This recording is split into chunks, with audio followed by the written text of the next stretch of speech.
Bună ziua, dragii mei! Bine ați venit, bine ați revenit! Eu sunt Meme și vă reamintesc, ca de obicei, cât de minunați sunteți. Astăzi vom face citirea generală pentru momentul prezent, pentru că acum este tot ce avem, dar și tot ceea ce contează. Haideți să vedem împreună care este tema pentru citirea de astăzi.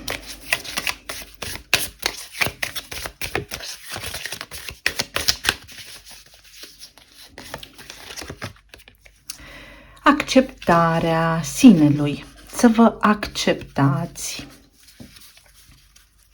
Unii dintre voi aveți neapărat nevoie să vă schimbați părerea despre voi înșivă, despre modul în care vă percepeți voi pe voi înșivă și imaginea voastră în oglindă. Unii dintre voi trebuie să încetați să vă gândiți la ce spun ceilalți, la ce spune gura lumii. Gura lumii nu astupă nimeni. Fiecare este liber să spună întotdeauna ce vrea, ce gândește și ce dorește. Asta nu înseamnă că voi sunteți definiți de ceea ce se întâmplă în exteriorul vostru, ci dimpotrivă. Interiorul vostru vă definește și nu invers. O zi cu acceptare, o zi superbă.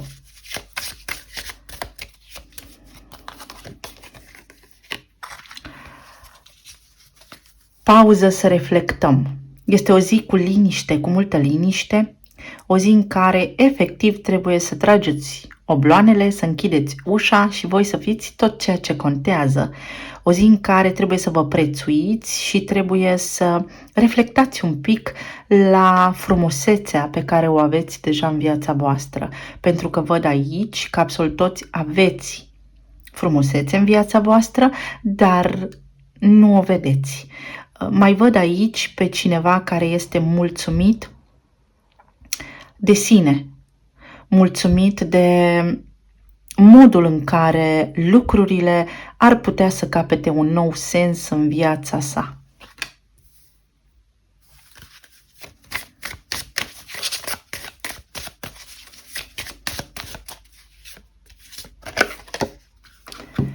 Și visele mi se îndeplinesc.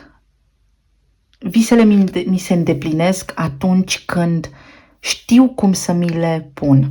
Am aici un trandafir care este simbolul iubirii. Am aici aceste două cărți care spun pauză, nu te mai gândi la cei din jurul tău, gândește-te la tine și iubește-te pe tine. Asta spune și cartea aceasta, iubește-te puțin pe tine și deschide ochii către ceea ce îți dorești, astfel încât universul să te poată ajuta în materializarea dorințelor tale. Unii dintre voi aveți câteva intenții plasate ferm acolo în univers, pentru care nu vă sfătuiesc, ci vă ajut să înțelegeți mecanismul prin care lucrurile se manifestă în viața noastră. Atunci când ne setăm o intenție, trebuie doar să o plasăm, să o spunem cu voce tare sau un gând sau să o scriem pe o foaie de hârtie sau cum vreți voi și apoi efectiv să uităm de aceasta, având încredere deplină în divinitate și în univers, că ceea ce este potrivit pentru noi vine și se manifestă în realitatea noastră, în viața noastră. Așa se manifestă intențiile, nu gândindu-ne în fiecare secundă la intenția pe care noi ne-am pus-o. Pentru că atunci intervine toată experiența noastră de viață, toată neîncrederea, toată durerea, trauma și așa mai departe pe care cu siguranță toți o avem și împiedică manifestarea. Haideți să vedem ce ne spun și cărțile de tarot, cum interacționează această temă cu voi și ce anume poate să se materializeze aici pentru voi, dragii mei.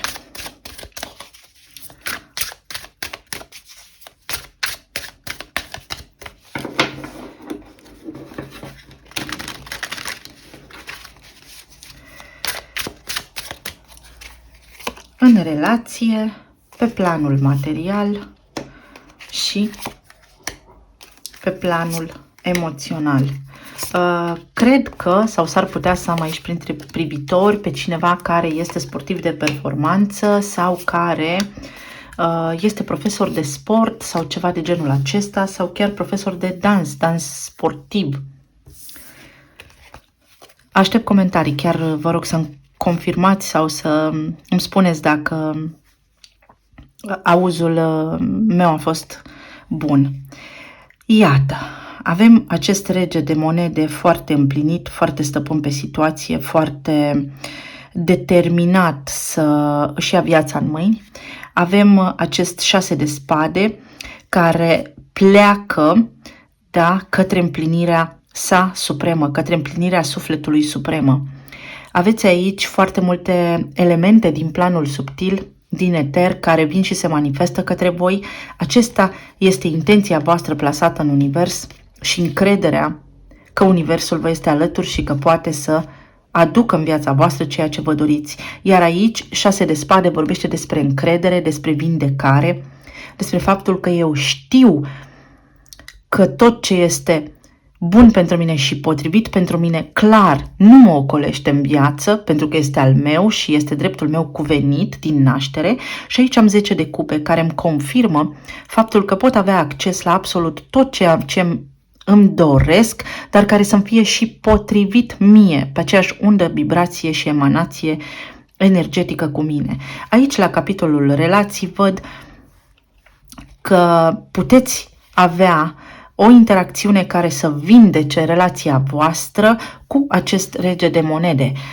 Dacă sunteți persoane singure, atunci acest rege de monede vine către voi și vă împlinește sufletul așa cum vă doriți și cum o meritați. Vine cineva stabil, vine cineva care vă oferă timp, care vă oferă stabilitate și care vă oferă o relație tradițională.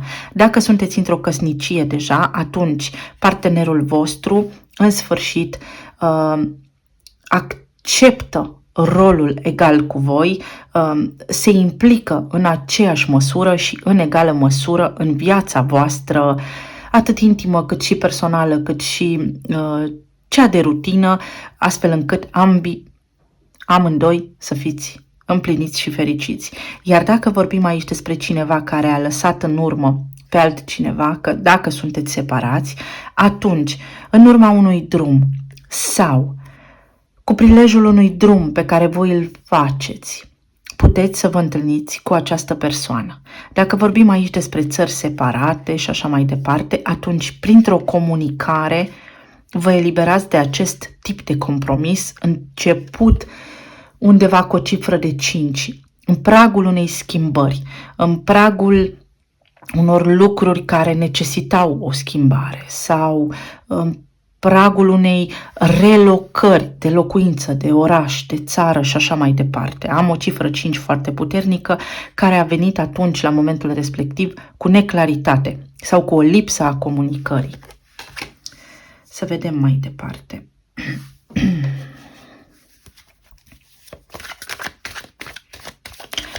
Regele de monede, ce ne spune aici?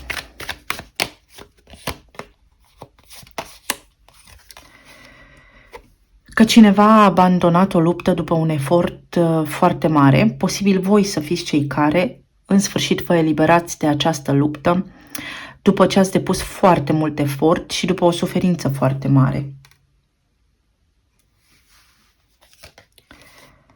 Și aveți o decizie de luat către ce anume vă întoarceți acum atenția și privirea în viața voastră în momentul prezent. Ce faceți? Rămâneți prinși în trecutul vostru, dacă vorbim de o separare care a dus la o nereușită în relația voastră, sau mergeți înainte către reușită și către împlinire? Alegerea va fi una dificilă. Veți fi puși într-o ipostază cu o complexitate și diversitate desăvârșită, să faceți alegerea potrivită vouă, o alegere deloc ușoară.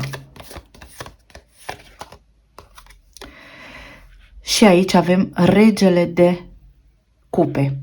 Dar alegerea pe care o veți face voi vă duce, confirmă regele de cupe, 10 de cupe, vă duce către împlinirea sufletului vostru. Văd aici două persoane sau văd aici o schimbare care s-a petrecut în urma unei pauze. Fie că o pauză dintre voi doi ia sfârșit acum și puteți să vă întâlniți cumva cu prilejul unui drum făcut sau vă întâlniți pur și simplu pe neașteptate sau din dorința voastră se naște așa cumva o puternică ocazie să ajungeți să vă vedeți. Ideea este că aici există acțiune, există posibilitatea ca voi să lămuriți lucrurile, să ieșiți din acel compromis, din acea neînțelegere pe care ați avut-o cu o persoană dragă vouă și să ajungeți la armonie și iubire, evident pentru unii dintre voi. Ce mai putem avea aici?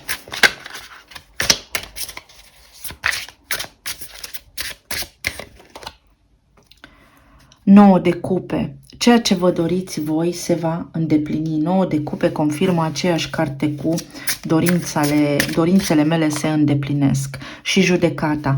Există aici o șansă unică de împăcare pentru cei care sunteți separați cu persoana la care voi vă gândiți acum, dar la alt nivel. La un nivel prin care să fiți egali, la un nivel prin care stima voastră de sine să ajute la îmbunătățirea relației.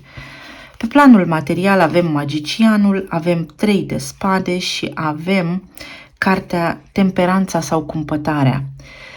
Aici cineva nu a fost corect cu voi și cineva a manipulat o situație pe care voi nu ați putut să o controlați. Există o nedreptate aici care vi s-a făcut, iar cineva a acționat intenționat împotriva voastră. Însă acest lucru se poate schimba dacă voi aveți curaj să îndreptați lucrurile. Este nevoie, cu magicianul aici, să intrați și voi în puterea voastră și să acționați și voi așa mai determinați și fără să vă fie teamă, exact cum am spus, de ce ar spune ceilalți sau gura lumii. Pentru unii dintre voi, un șef aici nu prea se ține de promisiuni, iar pentru alții dintre voi, tot așteptați o ofertă de lucru care posibil să întârzie. Dar întârzierea aceasta, să știți că are ca scop, ca scop elevarea situației, îmbunătățirea lucrului pe care voi îl așteptați. Asul de spade. Ajungeți să lămuriți situația dacă cineva se poartă urât sau dacă cineva nu a fost corect, dacă cineva a manipulat o situație în defavoarea voastră, atunci se face dreptate. Dacă tot așteptați să semnați o ofertă de lucru, este important să mai aveți un pic de răbdare, să fiți un pic diplomați în abordare, că vorbim despre acel conflict, că vorbim despre așteptarea în sine a unei promisiuni făcute, trebuie să fiți diplomați pentru că primiți răspunsul mult așteptat. Regele de bâte vorbește despre determinare și despre curaj. Da, s-ar putea să fiți voi cei care să aibă ocazia de a face dreptate, să vă faceți dreptate singuri prin a fi diplomați și prin a avea un discurs foarte închegat și logic, prin a vă susține punctul de vedere. Iar 4 de bâte aici vorbește despre armonie. Fie ajungeți într-un parteneriat mult dorit, fie dacă vă certați cu partenerul de afaceri sau dacă simțiți că nu a fost corect cu voi, să lămuriți situația și lucrurile să se așeze, să se stabilească și să fie corect pentru toată lumea, fie unii dintre voi lucrați cu omul pe care voi îl iubiți sau voi îl îndrăgiți, sunteți cumva colegi și atunci vă temeți de ce ar spune lumea dacă v-ați fi despărțit. În tot cazul aici, asul de spade și 4 de bâte vorbesc despre reușită, despre a depăși această neînțelegere și despre stare de bine, despre bucurie. Iar pe plan emoțional și la sănătate avem cavalerul de cupe, avem 7 de bâte și 8 de monede. Unii dintre voi investigați ceva ce are legătură cu trecerea firească a timpului. Dacă, nu știu, nu mai sunteți chiar la prima tinerețe, atunci cumva ceva nu funcționează bine, însă nu este ceva de temut, ci este cumva o afecțiune, să spunem, relativ firească, pentru care există și soluții. Unii dintre voi, așa, la nivel de stare emoțională, simțiți că încă mai aveți lucruri de făcut, iar chestia asta este foarte bună, pentru că vă doriți lucruri, vă doriți să mai faceți activități și lucruri care să vă împlinească, care să vă țină spiritul sus și tânăr. Iar pentru cei care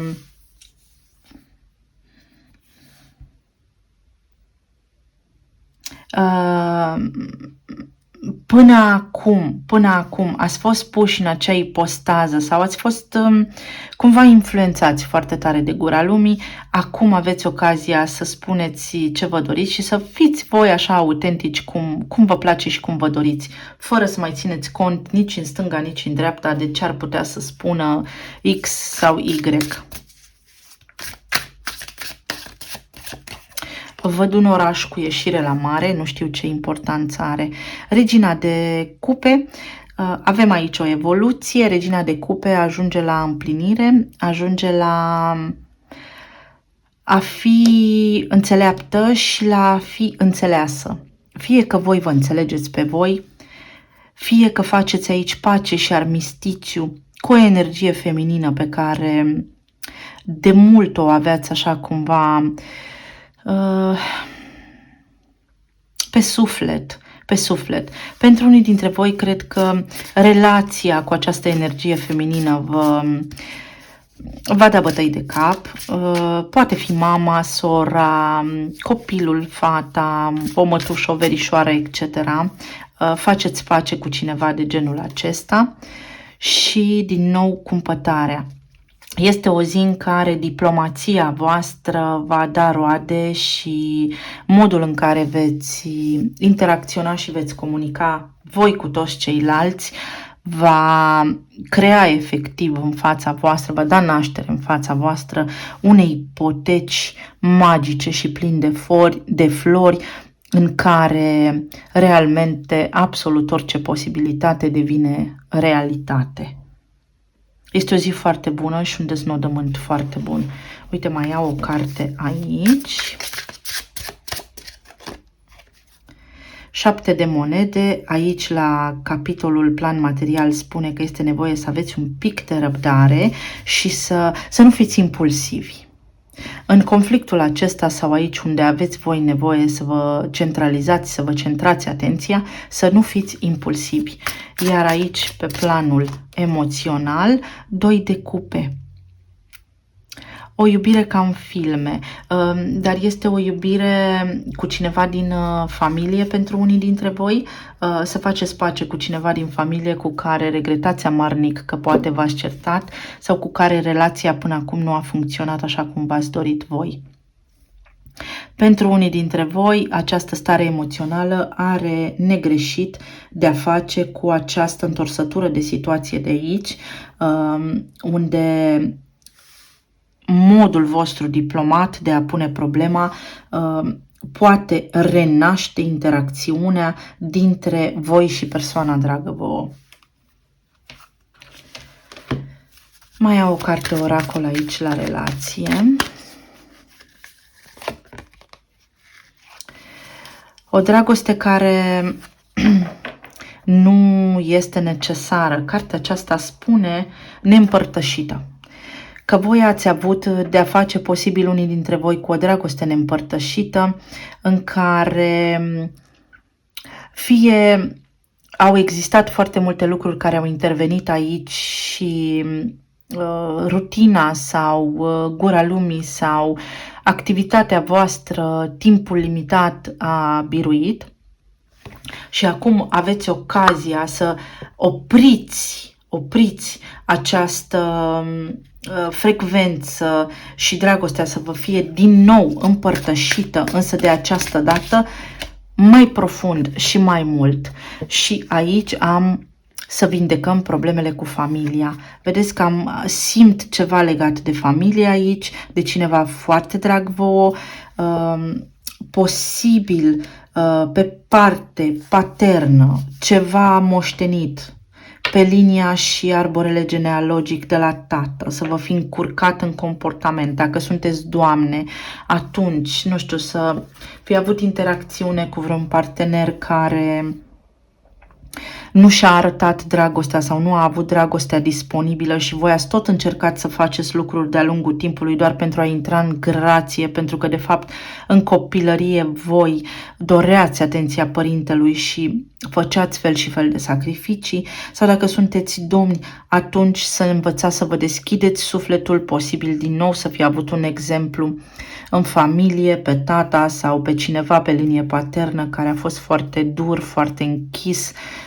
în sine și nu a lăsat emoția și sufletul să iasă la suprafață. Aici este rost de vindecare foarte puternică, este ceva foarte profund care schimbă complet la 180 de grade perspectiva voastră asupra relațiilor și asupra iubirii și vă duce la acest nivel de iubire profundă și de împlinire a sufletului așa cum voi meritați. Și mai au o carte, oracol ca sfat general.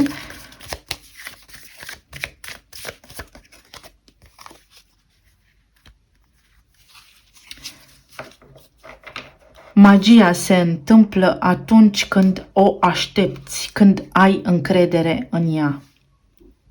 Și avem cifra 44, care este un număr din nou important, care vorbește despre stabilitate, despre confirmarea că pot să întâlnesc în viața mea pe cineva stabil, dacă și eu sunt stabilă sau stabilă. Da? Este o zi magică. Luăm talismanele.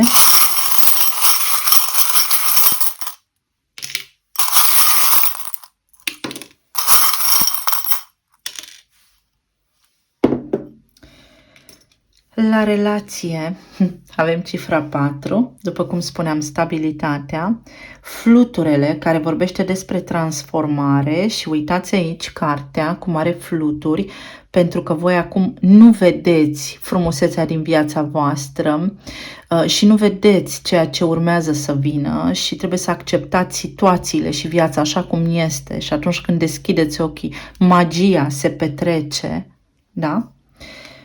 Și mai avem un talisman care ne spune că vă puteți trăi visul sau dorințele mi se îndeplinesc, da? Visul vostru se poate realiza. Ce vă doriți voi se poate întâmpla. Stabilitate.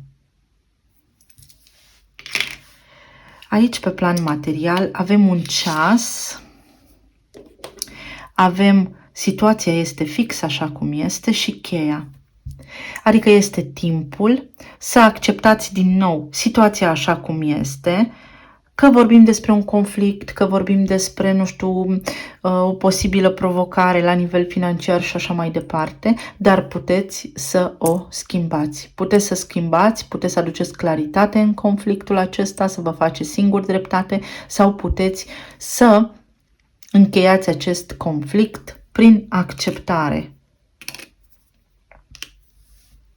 Iar aici, pe planul emoțional, avem o scoică și o stelță de mare care spune că trebuie să ne relaxăm un pic, pentru că foarte mulți sunteți prinși aici în lucruri și evitați liniștea, evitați acceptarea unor situații și sunteți foarte agitați și inițiala S, sâmbătă sau duminică, vouă vă poate fi de bun augur. Sau vorbim de țară, nume propriu și așa mai departe. Ca semne astrologice aici avem o puternică influență în primul și în primul rând din partea Săgetătorului. Poate unde ne apropiem de sezonul Săgetătorului. Avem așa, Racul, Scorpionul foarte puternic, Balanța, Săgetătorul, Vărsătorul, Taurul și din nou Racul.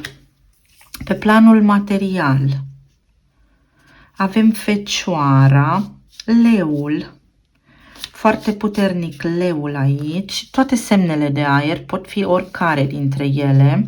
Mai puternic este aici ca semn Balanța, Săgetătorul și Gemenii. Iar la partea emoțională avem Racul, Săgetătorul, Peștii, Săgetătorul și Fecioara. Luați aminte că aceste arhetipuri vă pot ajuta sau vă puteți ajuta de ele sau puteți interacționa cu persoane din aceste semne astrologice, dar asta nu înseamnă că situația se rezumă doar la acestea. Eu vă mulțumesc cu drag, sper că v-a fost de ajutor, vă aștept comentarii mai jos, să-mi povestiți pentru că le citesc și vă doresc multă liniște, iubire, sănătate și calm. Să fiți bine! Pa, pa!